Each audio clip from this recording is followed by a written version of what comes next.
2021년 첫 주일 예배를 드리게 됐습니다. 올해는 어떤 한 해가 될까요?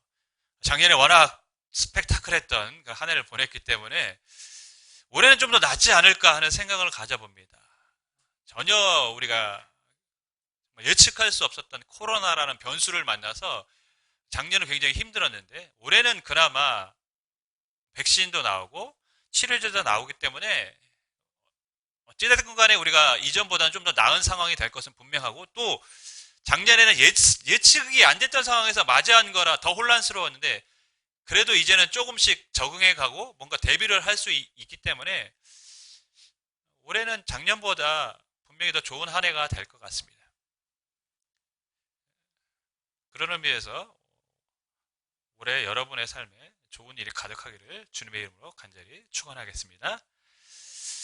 바다를 가보면 우리가 파도를 보게 되죠.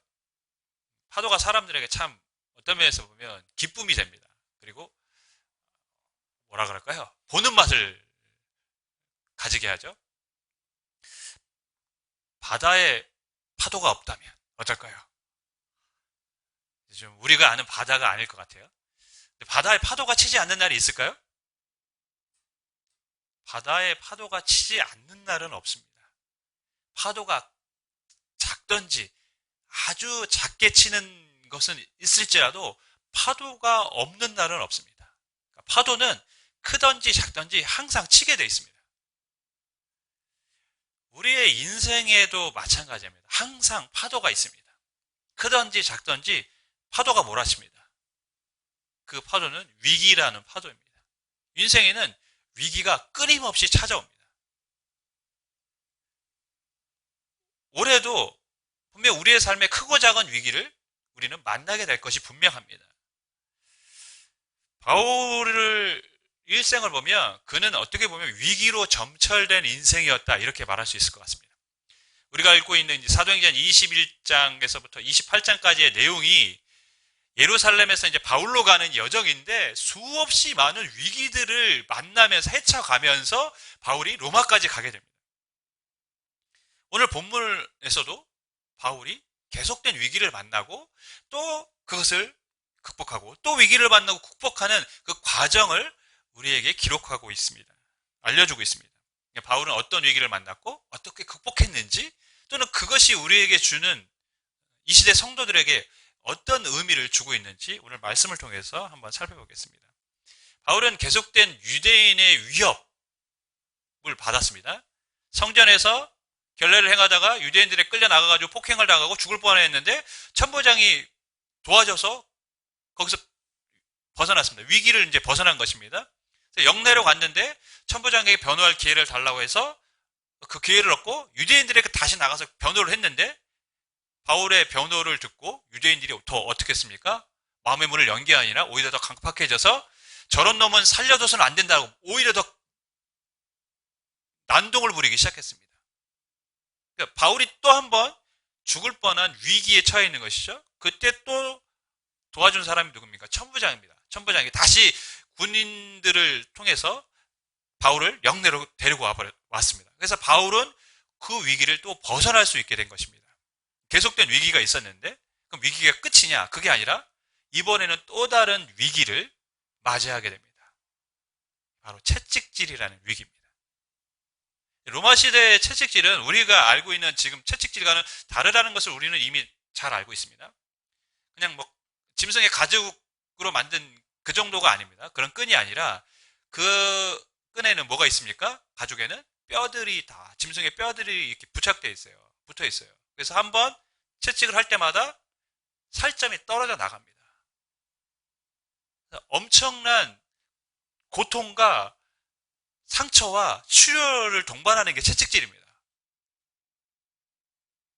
이게 바울은 지금 그 채찍질을 당할 위기에 놓이게 됐습니다. 왜냐하면 지금까지 바울을 도와줬던 천부장이 이번에는 반대로 바울을 신문하기 위해서 채찍질을 하라고 명령을 했기 때문에 그렇습니다. 천부장의 입장에서는 치안을 담당하는 사람인데 지금 계속해서 소동이 벌어집니다. 이 소동이 벌어지는데 원인을 알 길이 없어요. 상부에 보고도 해야 되는데 도대체 이 소동이 왜 일어나는, 유대인들에게 물어보면 유대인들은 저마다 다 횡설수설하고 있고, 근데 계속해서 소동이 일어나는데 그것은 누구 때문에 일어나고 있습니까? 지금 바울 때문에 일어나고 있는 거예요. 그러니까 이 바울을 매질을 해서라도 왜 이런 일이 일어나고 있는지 알아야겠다고 지금 생각을 한 것입니다. 우리가 사극 같은 거를 보면 이런 장면 흔히 보잖아요. 죄인을 의자에 앉혀서 결박하고 포박한 다음에 사실대로 구하라. 아, 난 모릅니다. 저는 아무 상관없습니다. 그러면 뭐 발칙한 것 이러면서 이실 직고할 때까지 주리를 틀라 뭐 이러잖아요. 그러니까 고통을 너무 육체적으로 고통스럽게 해서 그것을 피하고 싶어서라도 바른 말을 하게끔 하는 것이죠. 그런 거의 폐해가 최근에 오늘날 우리 시대 재판장에서 많이 일어났죠. 형사들이 극심한 고문을 해서 거짓 자백을 하고, 그래서 죄도 없는데 형을 살았던 사람들이 최근에 출소하고 무죄 판결되고 이런 일들이 있었어요. 그러니까 지금 천부장 입장에서도 어떠한 사실을 지금 알아야 되는데 자기가 담당자로서 알 길이 없으니까 채찍질이라는 엄청난 고통을 가해서라도 지금 바울에게 왜 이런 일이 일어나는지 알고 싶었던 것이죠. 근데 바울은 지금 졸지에 바울이 잘못한 게 있습니까, 여러분? 성전에서 무슨 나쁜 짓을 했습니까? 유대인들에게 나쁜 말을 했습니까? 그런 적이 없어요. 그러니까 지금 억울하게 채찍질을 당할 위기에 놓인 것이죠. 엄청난 육체적인 고통이 있는 그 벌을 당하게 된 것입니다. 근데 바울은 이 위기를 또한 벗어나게 됩니다. 어떻게 벗어나냐면, 우리가 읽지 않았지만 22장 25절을 보면 이렇게 기록합니다. 22장 25절입니다. 전장에 가죽줄로 바울을 매니, 바울이 곁에 서 있는 백부장들에 이르되 너희가 로마 시민된 자를 죄도 정하지 아니하고 채찍질할 수 있느냐 하니, 그림을 연상해 보면 딱 떠오릅니다. 가죽줄로 바울을 매니, 보통 채찍질을 하면 어떤 장면이 연상되죠? 사람 손 이렇게 묶고, 그죠? 손을 못 쓰게 하고 채찍질을 하잖아요. 매질을 하잖아요. 지금 그렇게 바울을 묶은 거예요. 매질을 하려고. 지금 백부장이 바울을 매질하기 위해서 만반의 준비를 다 하고 있는 거죠. 곧 이제 채찍을 들고 때리려고 하는 그런 상황까지 온 것입니다. 그러니까 바울이 그제서야 백부장에게 이렇게 얘기합니다. 야, 너희가 로마 사람인 나를 죄도 정하지 않고 채찍질하냐? 내가 로마 시민인데 너희가 함부로 이렇게 할 수 있어? 이렇게 얘기를 한 거예요. 그러니까 바울이 그제서야 자기가 로마 시민이라는 것을 밝힌 겁니다. 당시 원래 로마 시민권자는 재판을 받기 전에는 결박도 해서도 안 되고 당연히 채찍질도 해서도 안 됩니다. 그러니까 재판 이후에 그 사람이 죄인으로 판결받아야만 어떠한 그 사람에게 포박을 하든지 채찍질을 가할 수가 있어요. 근데 지금 바울은 로마 시민인데 로마 시민에게 재판도 하지 않는 상황에서 그들을 결박을 했을 뿐만 아니라 뭘 하려고 합니까? 채찍질을 하려고 하는 거예요. 그러니까 엄청나게 지금 잘못된 일을 하고 있는 것이죠. 로마 법을 어기고 있는 것입니다. 이 말을 들은 백부장이 깜짝 놀랐습니다. 놀라서 급히 천부장에게 올라갑니다. 그래서 뭐라고 얘기했냐면, 이 사람이 로마 사람이라고 하는데 어떻게 해야 되냐. 천부장도 이 말을 들으니까 황당한 거예요. 그리고 너무 놀라운 거죠. 그러니까 급히 바울에게 내려옵니다. 그러면서 바울에게 묻습니다. 네가 정말 로마 사람이야? 대답해. 바울이 내가 그렇다. 나 로마 사람이다. 그래서 천부장이 뭐라고 얘기했냐면, 여기서부터 조금 어떤 면에서 보면 좀 제가 보기에 좀 재밌는 상황이에요. 굉장히 급박하고 놀라운 일인데 당황스러운 일이잖아요. 천부장 입장에서는 바울이 로마 사람이라고 하니까. 근데 천부장이 그 말을 듣고 뭐라고 하냐면, 야, 나는 돈을 많이 주고 샀다. 시민권을. 그 말은 뭡니까? 너는 어떻게 얻었냐 이거잖아요. 그거를 묻고 있어요. 원래 로마인이 아닌 사람이 로마 시민권을 얻으려면 로마 정부에 공을 세워야 됩니다. 그러니까 그러니까 로마인이 아닌 사람이 로마의 시민권을 얻게 되려면 그것은 굉장히 특별한 혜택이고 정부의 공을 세웠다는 특별한 인증과도 같은 명예스러운 거죠. 그러니까 시민권자는 함부로 할 수 없었던 거예요. 근데 이게 나중에 어떤 글라우디오 황제 같은 경우에는 국가 재정을 위해서 이 로마 시민권을 팔기도 했어요. 아마 이 천부장은 우리가 읽다 보면 이 천부장의 이름이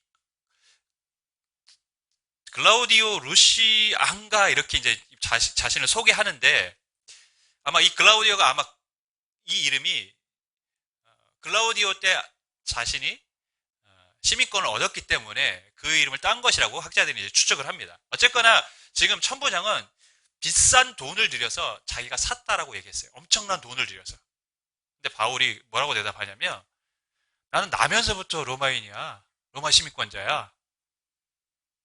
여러분 천부장은 엄청난 돈을 들여가지고 이 시민권을 샀다라고 얘기했어요. 그만큼 시민권의 가치가 있었다는 것이죠. 그렇게라도 시민권을 얻고 싶었어요. 근데 바울은 야 나는 나면서부터인데 이렇게 하니까 얼마나 황당하겠습니까? 자기는 로마 시민권을 얻으려고 정말 거의 재산을 다 털어서 그 시민권을 얻었는데 바울이 나면서부터라니까 지금 자신이 건드리지 말아야 될 사람을 건드렸다는 생각이 드는 거예요. 내가 사람을 잘못 건드렸다 지금. 그래서 천부장에게 두려움이 있었습니다. 성경을 보면 22장 29절에 천부장도 그가 로마 시민인 줄 알고 또 그 결박한 것 때문에 두려워하니라 이렇게 기록하고 있습니다. 바울이 지금 채찍질이라는 엄청난 육체적 고통을 당할 위기에 놓여 있습니다. 근데 이번에는 무엇으로 그 위기를 넘어갑니까? 본인이 로마 시민권자였기 때문에 그 위기를 넘어가게 됐습니다. 그래서 한번 생각해 봐야 될 것이 있습니다. 여러분 사도 바울의 가문이 언제부터 어떻게 로마의 시민권을 가지게 되었을까요? 바울은 유대인인데 유대인이시고 바리새파죠. 바울의 부모가 내 아들이 나중에 어떤 일을 할 때 이방인의 사도가 돼서 사역을 할 때 이 시민권이 굉장히 도움이 될 거야 알고 미리 아들을 위해서 준비했을까요? 전혀 그럴 일은 없습니다. 왜 어떻게 시민권을 갖게 되었는지는 알 길이 없어요. 하지만 분명한 사실 하나는 하나님은 이방인의 사도로 바울을 부르셨고 그 바울이 가진 시민권을 통해서 바울을 위기에서 벗어나게 하셨다는 것입니다. 이게 중요합니다. 우리의 인생은요, 하나님 손 안에 있는 것입니다.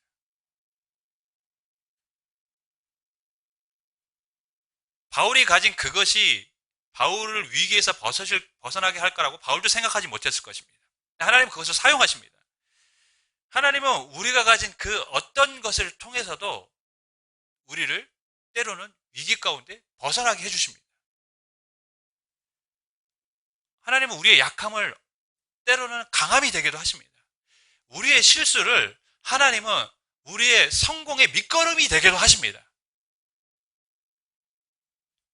우리의 인생은 그래서 하나님 손 안에 있는 것입니다. 바울의 인생의 여정 가운데 하나님은 바울이 가진 것들을 통해서 바울을 지켜주고 계십니다. 2021년이 우리가 그 하나님을 경험하는 한 해가 되기를 주님의 이름으로 간절히 축원하겠습니다. 두 번째 바울이 오늘 본문에서 우리가 읽은 본문에서 겪은 위기는 공회의 위기입니다. 산헤드린 공회죠. 공식 명칭은. 바울이 공회 앞에 서게 됐어요. 왜 서게 됐느냐? 이번에도 천부장이 공회를 소집했기 때문에 그렇습니다. 다시 한번 22장 30절 말씀을 보면 이튿날 천부장은 유대인들이 무슨 일로 그를 고발하였는지 진상을 알고자 하여 그 결박을 풀고 명하여 제사장들과 온 공회를 모으고 바울을 데리고 내려가서 그들 앞에 세우니라.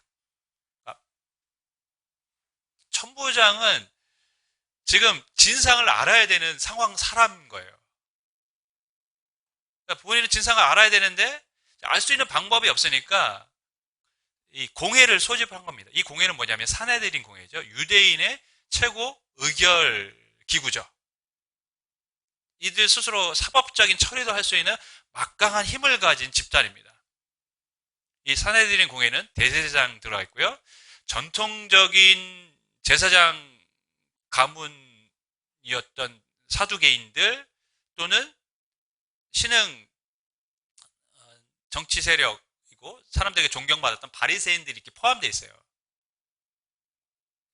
이 사람들이 유대인들의 재판을 하고 사법적 처리도 하기도 했던 그런 기구라고 볼 수 있습니다. 그런데 여러분, 이 사람들이 바울에게 대해서 호의적인 사람들이 절대 아닙니다. 지금 바울, 어떻게 하면 이 사람을 처벌할 수 있을까? 그런 시각으로 바울을 지금 보고 있는데 그 사람들을 데리고 지금 뭘 합니까? 재판을 하고 있는 거예요.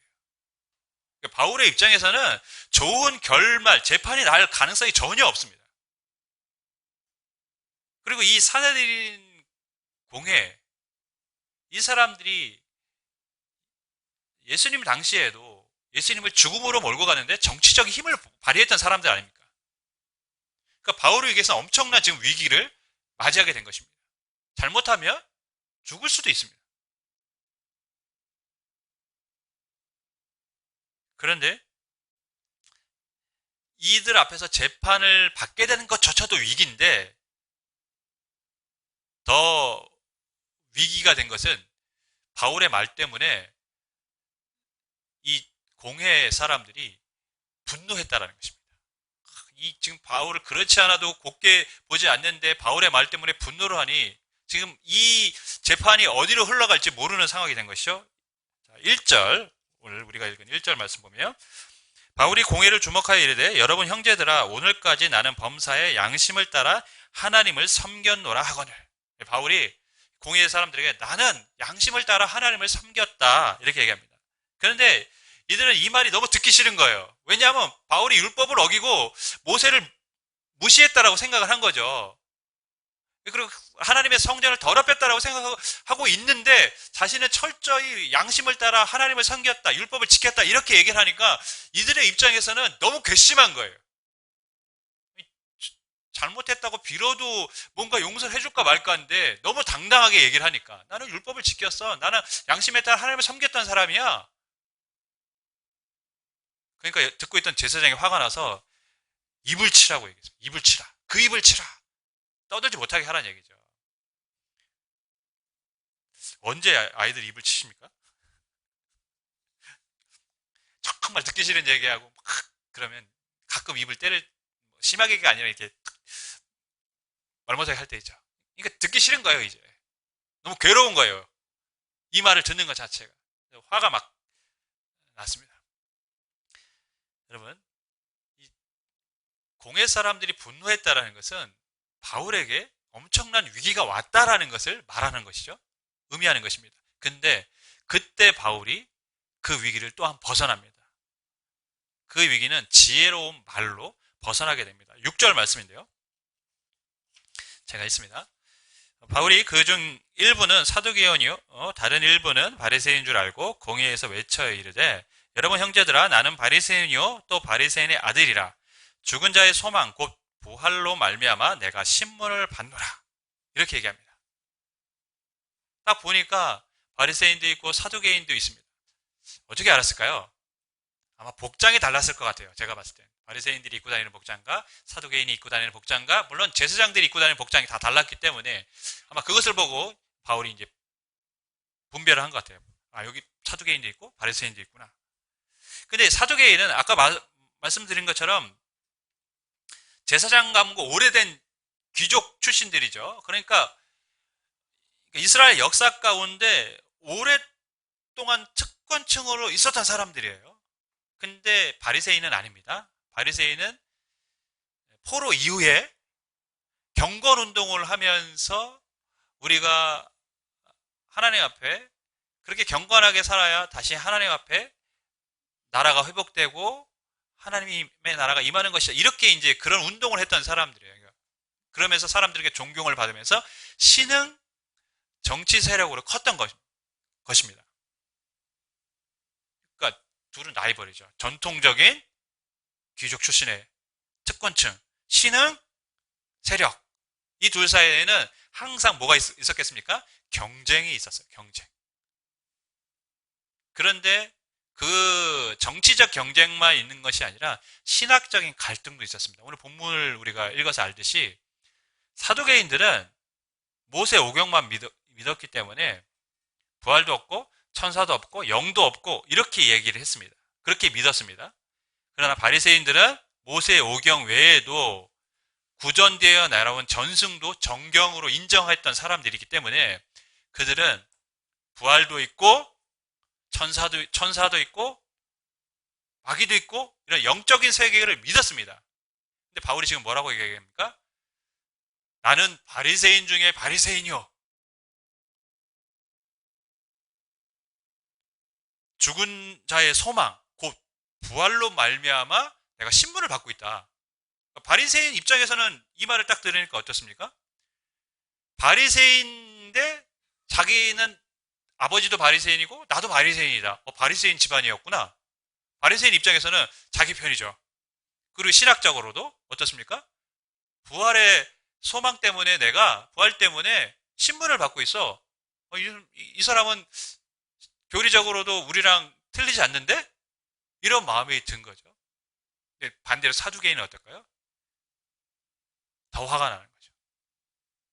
공식 석상에서 부활을 거론합니다. 자기들이 인정하지 않아. 그러니까 둘 사이에 막 이제 토론이 벌어지기 시작합니다. 싸움이 벌어집니다. 심지어 어떤 바리새인 중에 서기관은 뭐라고 얘기했냐면, 야, 내가 보니까 이 사람은 죄가 없네. 죄가 없어. 야, 혹 천사가 와서 이 사람에게 말을 준 거면 어떡할 거야? 그래서 바울을 막 옹호하기 시작합니다. 그러니까 이 지금 사내들의 공회가 어떻게 됐을까요? 난장판이 나기 시작한 거예요. 난장판이 또다시. 그러자 천부장은 당황한 것이죠. 왜냐하면 바울이 지금 뭐라고 했습니까? 나는 날 때부터 로마 사람이라고 해요. 로마 시민권자라고 했어요. 근데 바울이 지금 이 상황에서 다칠까봐 전전긍긍하고 있습니다. 그래서 성경을 보면 바울이 찢겨질까봐 그들에게서 떼어냈다고 이렇게 기록하고 있습니다. 천부장이 바울을 보호하려고 지금 애쓰는 모습을 우리가 볼 수 있습니다. 어쨌거나 지금 바울은 이 산헤드린 공회라는 위기 속에서 지혜로운 말로 그 위기를 벗어났음을 우리가 알 수 있습니다. 여러분, 근데 우리가 이 바울의 말을 한번 생각해 볼 필요가 있습니다. 순간적인 재치였을까요? 사두개인도 있고 바리새인도 있네? 신학적인 갈등이 있지? 그걸 노려볼까? 그런 순간적인 제스였을까요? 아니면 바울의 말은 굉장히 모호한 말이기도 했어요. 왜냐하면 죽은 자의 소망, 곧 부활로 말미암아 내가 신분을 받노라 했어요. 예수님의 부활이라는 말은 안 했어요. 그러니까 자신이 전하고 있는 것을 어떻게 했습니까? 약간은 두리뭉술하게 표현을 했어요. 그러면서 마치 바리새인들이 믿고 있는 그 부활의 교리를 나도 믿고 있다라는 식으로 얘기를 했습니다. 그럼 바울은 지금 약간의 속임수를 통해서 자신에게 유리하게 상황을 만든 것인가요? 약간 야비한 전술을 쓴 것입니까? 우리는 바울의 말을 어떻게 이해를 해야 되냐면 예수님이 하신 말씀의 성취로 봐야 됩니다. 누가복음 12장 11절에서 12절의 말씀에 예수님이 제자들에게 이렇게 가르치셨습니다. 사람이 너희를 회당이나 위정자나 권세 있는 자 앞에 끌고 가거든 어떻게 무엇으로 대답하여 무엇으로 말할까 염려하지 말라. 마땅히 할 말을 성령이 곧 그때에 너희에게 가르치시니라 하시니라. 지금 바울의 말은 바울의 말이 아닌 겁니다. 위정자 앞에 끌려갔는데 무엇을 말할까 혼자 전전긍긍했던 것이 아니라 그때에 성령께서 그 위기를 벗어날 수 있도록 바울에게 할 말을 주신 것입니다. 그래서 바울은 그 위기를 벗어날 수 있었던 것이죠. 자, 그럼 오늘 본문이 바울은 지금 위기 상황에서 계속해서 시민권으로 지혜로운 말로 벗어납니다. 우리 본문이 우리에게 그럼 어떤 것을 가르치고 있을까요? 첫 번째는 타협하지 않는 사람에게, 주보에는 약간 순서가 오타가 난 것 같은데 순서가 바뀌었는데, 타협하지 않는 사람에게 하나님은 지혜를 주신다는 것입니다. 여러분, 바울은 위기 상황에서 타협하지 않았습니다.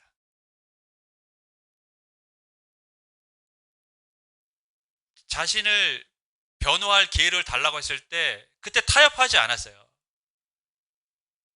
내가 유대인만 데리고 갔지 이방인은 데리고 간 게 아니야. 이런 식으로 자기만을 위한 변호를 하지 않았어요. 그는 어떻게 말했습니까?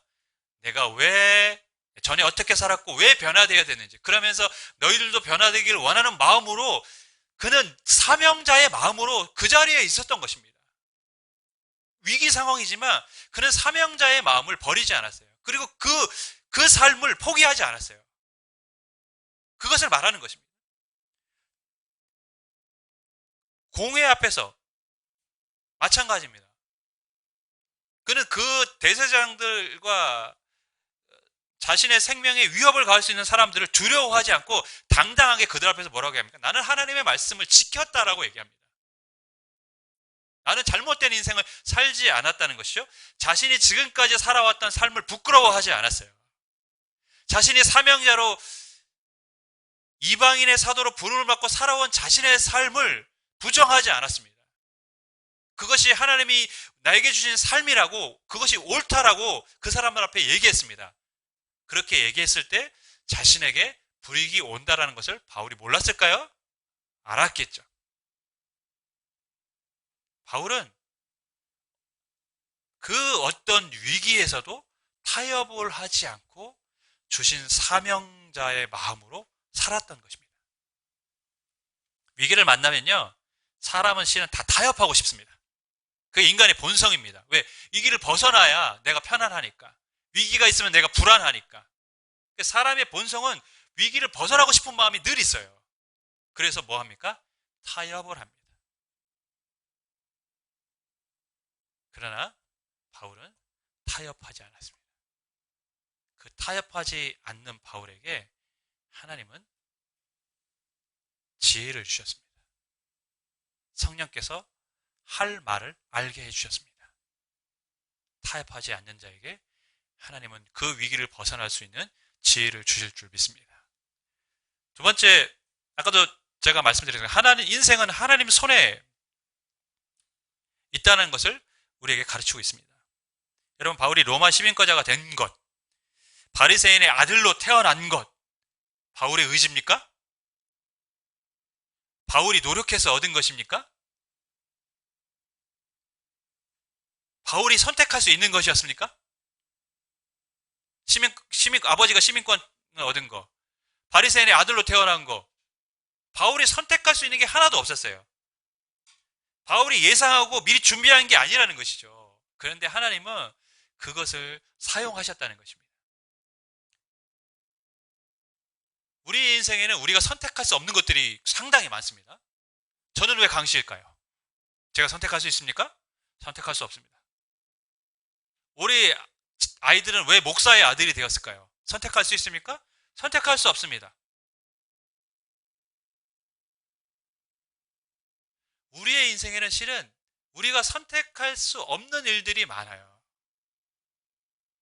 나는 왜 경기도에서 고등학교를 나왔을까? 부천에서. 부모가 살기 때문에. 내가 선택한 건 아니잖아요. 물론 저는 서울에서 고등학교를 나왔지만 뭐 그런 분들도 있잖아요. 나는 왜 이런 가정에서 태어났을까? 나는 왜 이런 시대에 태어났을까? 우리가 선택할 수 없는 것들이죠.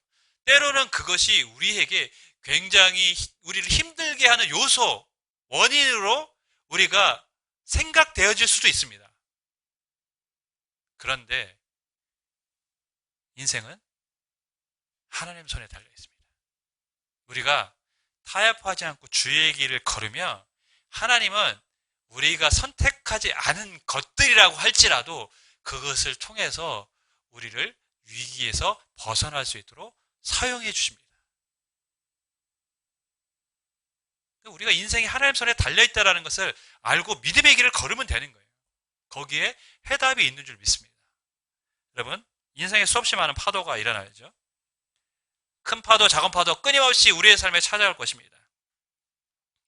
하지만 우리가 타협하지 않고 믿음의 길을 걸을 때 우리의 삶을 통해서 하나님 우리가 가진 그 어떤 것을 통해서 그 위기를 벗어나게 하여 주시고 하나님이 원하시는 삶을 살아가도록 우리를 인도하여 주실 줄 믿습니다.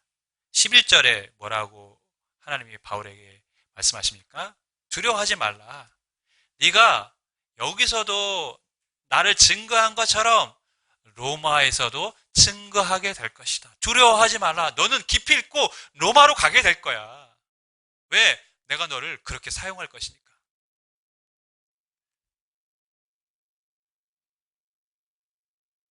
올 한해 우리가 타협하지 않고 믿음의 길을 걸으면서 우리의 삶을 이끄시는 하나님을 경험할 수 있기를 주님의 이름으로 간절히 축원하겠습니다. 아멘.